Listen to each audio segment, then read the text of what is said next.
نعت کے ذریعہ عشق رسول میں اضافہ ہو تو بیان کے ذریعہ تعلیمات رسول سے لوگوں کے دل منور ہو۔ اللہ تعالیٰ علامہ صاحب کو صحت دے، عمر و برکت دے، ان کی دینی خدمات کو قبول فرمائے اور مزید کی توفیق سے نوازے۔ آپ نے عنوان یہ دیا ہے کہ امام اہل سنت رضی اللہ تعالیٰ عنہ عشق رسول کی تحریک کے ایک عظیم مجاہد ہیں۔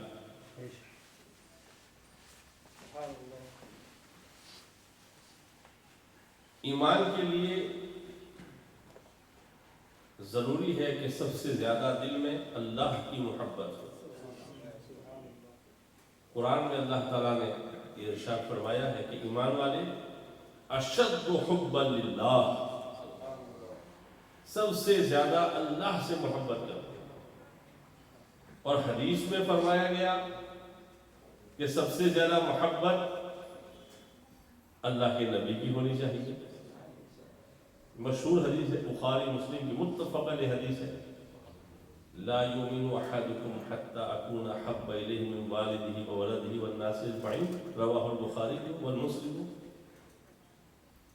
توجہ، قرآن میں اللہ فرما رہا ہے کہ سب سے زیادہ محبت اللہ کی ہونی چاہیے۔ حدیث میں ہمارے نبی فرما رہے ہیں کہ سب سے زیادہ محبت میری ہونی چاہیے۔ تو کیا قرآن و حدیث میں کوئی ٹکراؤ ہے؟ There is any contradiction؟ نہیں، ایسا نہیں ہے۔ حضرت پیر علاء الدین صدیقی رحمت اللہ علیہ نے اس مسئلے کو حل کیا ہے اور نقل کیا ہے پاکستان کے بہت بڑے عالم مسلک اعلیٰ حضرت کی اشاعت میں کلیدی رول ادا کرنے والے علامہ عبد الحکیم شرف قاضی رحمت اللہ علیہ۔ پیر صاحب فرماتے ہیں کہ قرآن بھی صحیح ہے، حدیث بھی صحیح ہے۔ کیسے صحیح ہے؟ تو پیر صاحب کہتے ہیں اس طور پر کہ ہمارے آقا صلی اللہ علیہ وسلم نے جب حدیث میں یہ فرمایا کہ سب سے زیادہ میری محبت ہونی چاہیے، تو بندہ جب حضور سے محبت کرے گا تب یہ حضور کی محبت اس کو اس مقام تک پہنچا دے گی، اور محبت رسول کے لیے اس کو ساری چیزیں جاننا بھی ضروری ہے۔ حضور کے فضائل و کمالات، آپ کی سیرت جب یہ جانے گا وہ، تو ظاہر سی بات ہے جس نے حضور کو یہ کمالات دیے ہیں اس کی بھی تو محبت پیدا ہی نہیں ہوگی، بلکہ وہ سوچے گا کہ جن کو دیے گئے ہیں ان سے ہمیں محبت کرنی ہے، تو جس نے دیا ہے اس سے تو اور محبت کرنی ہے۔ تو یہی محبت رسول، یہی عشق رسول اللہ کی محبت کے بڑھانے کا ذریعہ ہے۔ اور اسی تحریک کے سب سے بڑے مجاہد کا نام امام اہل سنت امام رضا محدث بریلوی۔ بات توجہ سے سنیے گا۔ اعلیٰ حضرت رضی اللہ تعالیٰ عنہ 1272 میں پیدا ہوتے ہیں، 1856 کے اندر۔ آپ کا جو نام رکھا گیا تاریخی نام وہ المختار ہے۔ اعلیٰ حضرت کیا نام ہے؟ المختار۔ بعد میں پھر احمد رضا آپ کے دادا نے رکھا۔ نام تو المختار رکھا گیا، مگر چونکہ اللہ تعالیٰ نے عشق رسالت کی تحریک کے عظیم مجاہد کے طور پر آپ کو پیدا کیا تھا، اس لیے دادا کے دل میں یہ بات ڈالی گئی کہ المختار کے ساتھ احمد رضا بھی رکھو، تاکہ احمد مصطفیٰ کے ساتھ ایک گہرے تعلق کا بھی نام سے پتا چل جائے۔ پھر اعلیٰ حضرت نے 4 سال کی عمر میں قرآن پاک مکمل فرمایا۔ 6 سال کی عمر میں when he was just 6 years old، اعلیٰ حضرت امام اہل سنت نے عربی زبان میں کلام فرمایا۔ 8 سال کی عمر میں ہدایت اللہ کی شرح لکھی، اور 10 سال کی عمر میں مسلم الثبوت مسلم و ثبوت عالم کلاس کی آخری کتاب کا نام ہے علم کلام میں. مجھ کو پڑھانی ہو تو 3 گھنٹہ مطالعہ کرنا پڑے پھر پڑھا سکوں. اعلیٰ حضرت نے پڑھنے کے زمانے میں اس پر حاشیہ لکھا. 13 سال کی عمر میں 13 سال 10 ماہ 5 دن کی عمر میں اپنے زمانے کے عظیم مفتی بن کر فارغ ہو. میرا جو بیٹا محمد ہے اس کی عمر میں فارغ ہو گئے, مفتی بن گئے, پہلا فتویٰ لکھا. 22 سال کی عمر میں پیر و مرشد سے مرید ہوئی.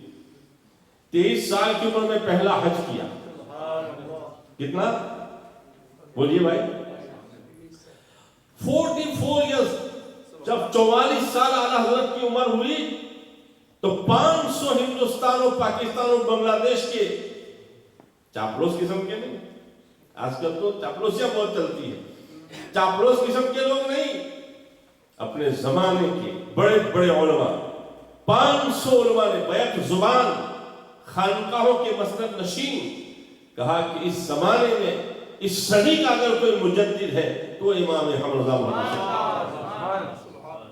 مریدوں نے نہیں بنایا ہے, شاگردوں نے نہیں بنایا ہے.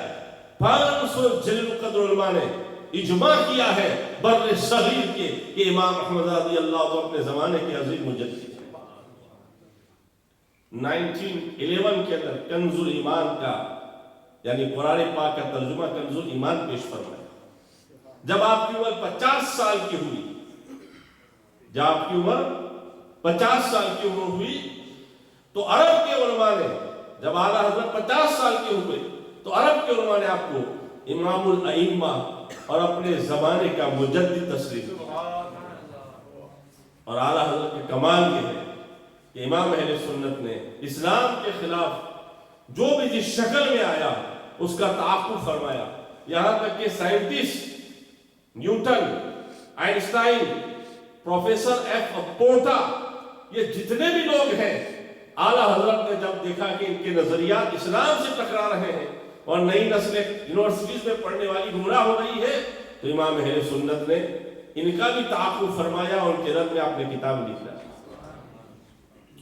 تو اعلیٰ حضرت اپنے زمانے میں عشق رسالت کی تحریک کے عظیم مجاہد. عشق رسالت کے لیے ضروری ہے, یعنی عاشق کے لیے ضروری ہے کہ وہ جن سے محبت کرتا ہے ان کی سیرت پر مکمل طور پر عمل پیرا. امام اہل سنت نے صرف زبانی دعویٰ نہیں کیا ہے بلکہ اعلیٰ حضرت کی زندگی کا مطالعہ کیجیے تو چھوٹی چھوٹی سنتیں جس کو عموماً لوگ توجہ نہیں دیتے. اور افسوس یہ ہے نوجوانوں, افسوس اس بات کا ہے, ہم محفل میں بات کرتے ہیں کہ سنت موقدہ, سنی کہلانے والے, نعت میں جھومنے والے, سنی کہلانے والے, جمعہ کے بھی اکثر نوجوان سنت موقدہ پڑھے بغیر چلے جاتے ہیں. جو شخص جان بوجھ کر کے سنت موقدہ چھوڑے گا, بعض علماء نے کہا کہ وہ گمراہ ہو جائے گا. کیوں بھاگ جاتے ہو بھائی؟ سنت موقدہ چھوڑ کے بھاگتے ہو, پھر کہتے ہو عاشق رسول.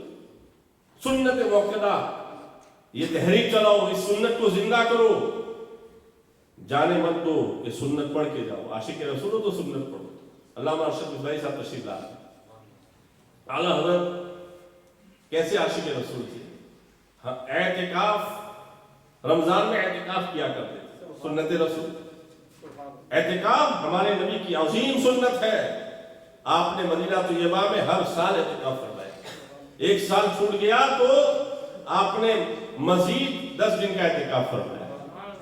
پیاری سنت, ہر سال اعتکاف کرتے تھے. آپ کے ساتھ بہت بڑے عالم اعتکاف میں بیٹھے ہوئے تھے, وہ فرماتے ہیں کہ امام اہل سنت افطار صرف پان سے کرتے تھے, پھر تراویح کے بعد تھوڑا کھانا کھاتے تھے. سحری کے اندر فرنی اور چٹنی آتی تھی. تو انہوں نے سوال کیا کہ حضور یہ فرنی اور چٹنی کا کوئی جوڑ نہیں ہے, ایک سویٹ ہے اور ایک میں کھٹاس ہے, یہ جوڑ نہیں ہے. عاشق رسول جواب دیتے ہیں کہ بات دراصل یہ ہے کہ کھانا before eating and after eating salt نمکین کھانا سنت ہے، اس سنت کی ادائیگی کے لیے چٹنی کو حاضر کیا جاتا ہے۔ کھانے میں سنت کا یہ خیال میرے اعلیٰ حضرت رضی اللہ عنہ، مسجد میں لوگ داخل ہوتے ہیں، میں دیکھتا ہوں، سمجھ میں آ رہی ہے، علماء بھی داخل ہوتے ہیں، عوام بھی داخل ہوتی ہے، صفوں میں لوگ داخل چلتے ہیں، ہم بھی چلتے ہیں۔ مسجد میں داخل ہوتے وقت داہنا پاؤں رکھنا چاہیے، ہر صف کو آگے داہنا پاؤں رکھنا چاہیے۔ حضرت سید ایوب علی بیان فرماتے ہیں کہ اعلیٰ حضرت کی سنت پر بھرپور عمل کرتے تھے۔ ایک دن ایسا ہوا، بھائی انسان ہے، فجر کی نماز میں رات تک مطالعہ کر رہے تھے، تو جماعت میں آنے میں تاخیر ہوئی، لوگ انتظار کر رہے تھے کہ ابھی امام اہل سنت آئے، تو تاخیر ہو جائے، لیٹ ہو جائے تو آدمی کو رش ہوتا ہے، جلدی ہوتی ہے، ہیچتن ہوتا ہے۔ جلدی میں اعلیٰ حضرت آئے تو سید ایوب علی کہتے ہیں، ان کے مرید بھی کیسے تھے، شاگرد بھی کیسے تھے، کہ دیکھا کرتے تھے کہ سنت کے کیسے عامل ہیں۔ وہ کہتے ہیں کہ میں نے دیکھا کہ آج جلدی ہے، دیکھتا ہوں سنت کی ادائیگی کرتے ہیں کہ نہیں۔ کہ میں نے دیکھا اس جلدی میں بھی امام اہل سنت داخل ہوئے تو داہنا قدم پہلے رکھا، اور پھر ہر صف میں داخل ہوتے ہوئے آپ نے داہنے ہی کو مقدم کیا، اور اس سنت کو جلدی میں بھی نہیں چھوڑا۔ یہ سنت کی ادائیگی، اس لیے کہ آپ عشق رسالت کی تحریک کے بہت بڑے مجاہد تھے، اور عاشق اسی وقت عاشق سچا ہوتا ہے جب اپنے محبوب کی اداؤں پر عمل کرے۔ تو اعلیٰ حضرت رضی اللہ تعالیٰ عنہ عمل کرتے تھے، اور کیسا عشق کہ جب سوتے تھے تو اس میں محمد جو لکھا جاتا ہے نا، اس کی عملی تصویر بن جایا کرتی ہے۔ تو سونے میں بھی اپنے آپ کو نبی پاک صلی اللہ علیہ وسلم کے عشق کے اظہار کرنے میں انہیں مزہ آتا تھا۔ اعلیٰ حضرت امام اہل سنت، جو بندہ عاشق ہوتا ہے تو پھر اپنے محبوب کی بارگاہ میں لفظ بولنے میں بھی احتیاط کرتا ہے۔ چنانچہ امام اہل سنت رضی اللہ تعالیٰ عنہ کو ایک عالم درود شریف نقل کروا رہے تھے، اس میں دو صیغے آ گئے، آقا علیہ السلام کے لیے حسین کا لفظ آیا اور ایک زاہد کا لفظ آیا۔ اعلیٰ حضرت نے دونوں صیغے 2 words نقل نہیں فرمائے۔ کسی نے پوچھا حضور کیوں؟ تو کہا اس لیے کہ حسین ڈومینیٹو ناؤن ہے، یہ تصغیر ہے، اور یہ نبی کی شان کے لائق ہے، اور زاہد اسے کہتے ہیں جس کے پاس کچھ نہ ہو۔ ارے میرے آقا تو وہ ہے جن کو اللہ نے ساری کائنات کا مالک بنایا ہے، میں انہیں زاہد کیسے لکھ سکتا ہوں؟ تعویل ہو سکتی ہے، کہا جا سکتا ہے، دارالفنا شریف میں ہے بھی، مگر اس کے باوجود بھی امام اہل سنت رضی اللہ تعالیٰ عنہ کی محبت رسول دیکھیے، عشق رسول دیکھیے، کہ ظاہراً بھی کوئی ایسا لفظ ہو کہ جس سے تھوڑا بہت ادھر ادھر لگ جائے، وہ بھی آقا علیہ السلام کی بارگاہ میں استعمال کرنا پسند نہیں کرتا۔ اعلیٰ حضرت اپنے زمانے کے کتنے عظیم مجدد بھی تھے، محدث، سب کچھ تھے، مگر حضور سے ایسی محبت کہ کتابوں میں آتا ہے کہ کوئی حاجی جب حج کر کے آتا تو اعلیٰ حضرت پہلا سوال کیا کرتے تھے؟ یہ نہیں پوچھتے تھے کتنے طواف کیے، یہ نہیں پوچھتے تھے کہ تم نے کیا کیا کیا، پہلا سوال کرتے تھے بتاؤ مدینہ طیبہ میں میرے آقا کی بارگاہ میں حاضری دی ہے یا نہیں؟ پہلا سوال یہ ہوتا تھا۔ اگر وہ یہ کہتا کہ ہاں میں مدینہ طیبہ میں نبی پاک صلی اللہ علیہ وسلم کی بارگاہ میں حاضری دے کے آیا ہوں، تو پھر وہ عالم نبی ہوتا تو اعلیٰ حضرت جھک جاتے، اس کے پاؤں کو ہاتھ لگاتے اور اس کے پاؤں کو چوم لیا کرتے۔ ایک عام حاجی صرف اس لیے کہ وہ دیار رسول سے آیا ہے، امام اہل سنت اس نسبت کا بھی اتنا احترام فرماتے تھے کہ اس کے پاؤں چوم لیا کرتے۔ صدر الشریعہ رحمت اللہ تعالی علیہ ان کے شاگرد ہیں۔ آج کل استاد شاگرد کو برداشت نہیں کرتا ہے، لیکن اعلیٰ حضرت کیسے نوازتے تھے؟ کہتے ہیں جب وہ حج سے آئے تو اعلیٰ حضرت اسٹیشن تک ان کے استقبال کے لیے گئے، نعت پڑھتے ہوئے ایک جلوس کی شکل میں ان کو لایا گیا، اور صدر الشریعہ رحمت اللہ تعالی علیہ کا اس شان کے باوجود استاد ہونے کے باوجود، اس لیے کہ وہ مدینہ طیبہ جا کے آئے تھے، اعلیٰ حضرت نے اپنے شاگرد کا یہ احترام کیا۔ اعلیٰ حضرت عشق رسالت کی تحریک کے بہت بڑے مجاہد تھے۔ کچھ چیزیں مجھے حالات بولنے نہیں دیتے ہیں، انشاءاللہ اپنا دارالعلوم ہوگا جب اس وقت میری تقریر کسی دن ہو جائے گی اعلیٰ حضرت پر، پھر دیکھنا بات سمجھ آ رہی ہے، اس کو میں دل میں ہی رکھتا ہوں۔ اعلیٰ حضرت رضی اللہ تعالیٰ عنہ عشق رسالت کی تحریک کے اتنے بڑے مجاہد تھے، آپ بر صغیر کی تاریخ کا مطالعہ کریں۔ یہ بات تو ٹھیک ہے کہ آدمی لوگوں کو چند سنتیں سکھا دے، آدمی چند باتیں سکھا دے، لیکن سب سے بڑی بات عاشق کے لیے یہ ہوتی ہے کہ اپنے محبوب کے لیے غضبناک ہو جائے۔ سبحان اللہ، شدہ علی الکفار، اس کے بغیر ایمان مکمل ہی نہیں ہو سکتا۔ سنیو، اس کو یاد رکھیں آپ، بے شک بے شک، جب تک حضور کے دشمنوں سے آدمی دشمنی نہ کرے، اس وقت تک کوئی یہ کہے کہ میں اپنے زمانے کا عاشق ہوں، صوفی ہوں، وہ غلط کہے۔ بات سمجھ، حضور کے دشمنوں سے دوستی کاٹ کر کے کوئی یہ کہے کہ میں اپنے زمانے کا بہت بڑا عاشق رسول ہوں، یہ غلط ہے، اس کو آپ مان جائیے۔ بات سمجھ میں آ رہی ہے؟ اعلیٰ حضرت کی شان کیا ہے کہ امام اہل سنت نے خود بیان فرمایا کہ مجھے گالی دو، میرے باپ کو گالی دو، میرے دادا کو گالی دو، میرے خاندان والوں کو گالی دو، لیکن میرے نبی کے خلاف کچھ نہ لکھو۔ حضرت علامہ اقبال صاحب تشریف لا رہے ہیں، نعرہ تکبیر، نعرہ رسالت، حضرت علامہ اقبال صاحب مصباحی، حضرت مولانا کلیم صاحب قبلہ تشریف رکھتے ہیں۔ ماشاءاللہ جس طریقے سے پچھلے ویک ہمارے حضور مفکر اسلام اللہ تعالیٰ ان کا سایہ سلامت رکھے، ان کی خدمات کو سلام پیش کیا گیا۔ مولانا اقبال بھی انہی علماء میں سے ہیں جنہوں نے صرف برطانیہ میں نہیں، ان کی خدمات کا دائرہ بھی بہت وسیع اور خاموش خدمات ہے۔ انشاءاللہ کبھی اس پر بھی کلام ہوگا۔ اللہ تعالیٰ مولانا اقبال کی خدمات کو قبول فرمائے اور انہیں صحت تامہ عطا فرمائے۔ اعلیٰ حضرت رضی اللہ عنہ کا کمال یہ ہے کہ وہ اس بات سے نہیں ڈرتے تھے کہ کوئی کیا کہے گا، اگر میں نے فلاں کا رد کر دیا تو لوگ کیا کہیں گے، میری واہواہی نہیں ہوگی، میری عزت نہیں ہوگی۔ اعلیٰ حضرت کا اس زمانے میں، کیونکہ وہ عشق رسالت کی تحریک کے عظیم مجاہد تھے، ان کا سب سے بڑا کمال یہ ہے کہ انہوں نے کسی بھی گستاخ رسول اور دشمنان رسول اور دشمنان خدا سے کبھی ادھر ادھر گانٹھ جوڑ نہیں کی، بلکہ امام احمد رضا نے اپنی عزت کی پرواہ کیے بغیر دو ٹوک انداز میں ان کا رد فرما دیا۔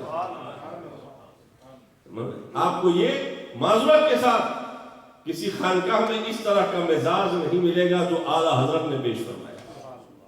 سب کا احترام اپنی جگہ پر ہے، مگر اعلیٰ حضرت رضی اللہ تعالیٰ نے جو عشق رسالت کی تحریک پہ جہاد کیا ہے وہ یہی ہے کہ دشمنان خدا اور دشمنان رسالت کے ساتھ صرف قولی طور پر نہیں، بول دینا بڑا آسان ہے، لیکن عملی طور پر امام اہل سنت رضی اللہ تعالیٰ نے جو ان کا بائیکاٹ کیا اور ان سے دور رہنے کا درس دیا، آج جو سنیت کی بہار آپ کو نظر آ رہی ہے وہ امام اہل سنت کی اس فیضان کا نتیجہ ہے۔ بات سمجھ آ رہی ہے؟ ایک حدیث پاک میں ہے کیوں ضروری ہے دشمنان رسول سے دشمنی کرنا عشق رسالت میں۔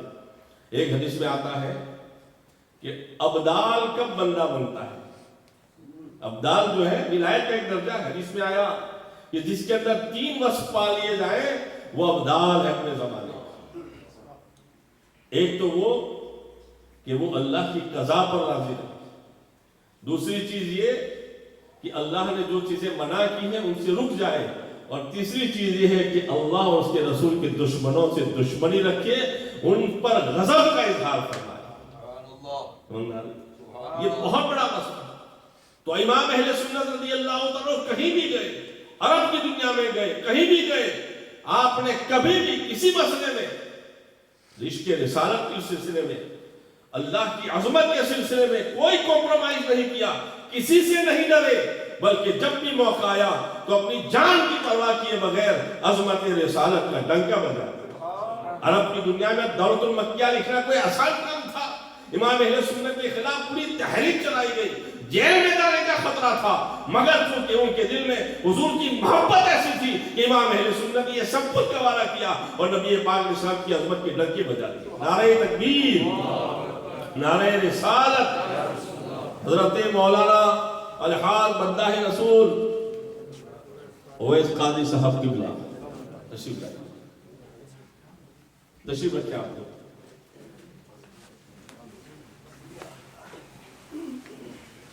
ادھر ادھر بس میں تھوڑی دیر میں بات پوری کرتا ہوں۔ بڑے اچھے موقع سے اعلیٰ حضرت کے اشعار پڑھنا، سمجھنا، اور یہ بلا مبالغہ کہہ رہا ہوں، ہم سے بھی اچھا آپ جانتے ہیں۔ اعلیٰ حضرت بات چل رہی عشق رسالت کی تحریک کے عظیم مجاہد اعلیٰ حضرت۔ ایک واقعہ پھر اعلیٰ حضرت کے دل میں کیسے جذبات آتے تھے وہ سماعت کیجیے۔ اعلیٰ حضرت نے، ارے حافظ حسن صاحب ہمارے استادوں کے نیچے بیٹھے تھے، اوپر تشریف لائیے۔ نہیں، حافظ حسن صاحب ہمارے اساتذہ میں تھے، اللہ ان کو سلامت رکھے، 100 سے زیادہ حافظ بنے۔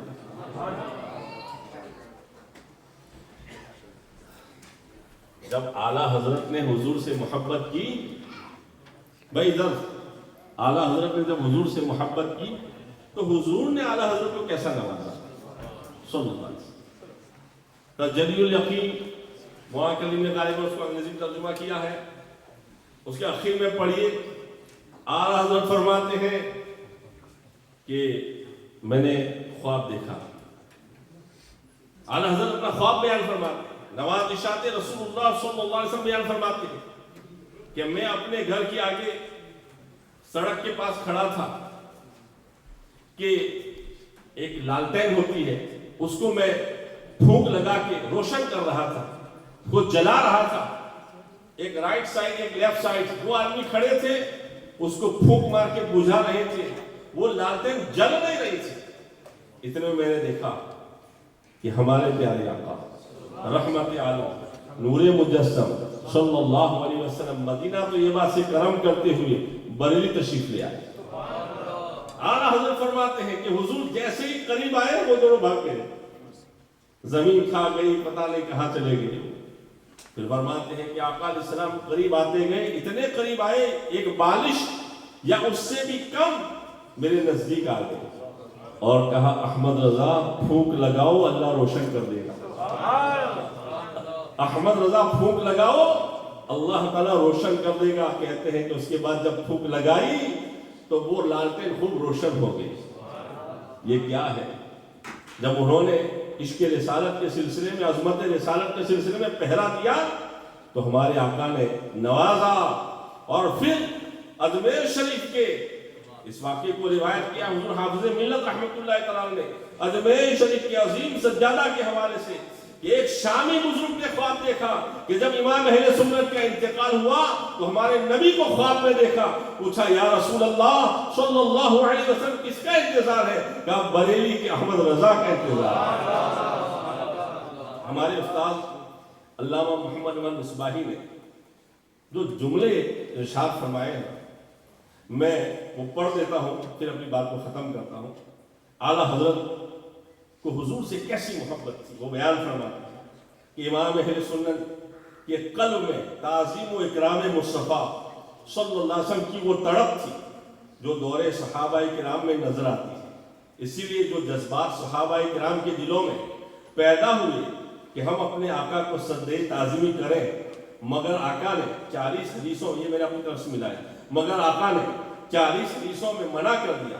اب ذرا امام کے جذبات سماعت کریں۔ امام کہتے ہیں پیش نظر وہ نوبہار، سجدے کو دل ہے بے قرار، روکیے سر کو روکیے، ہاں یہی امتحان ہے، نہ ہو آقا کو سجدہ، آدم و یوسف کو سجدہ ہو، مگر سجدے ذرائع داد ہے اپنی شریعت کا۔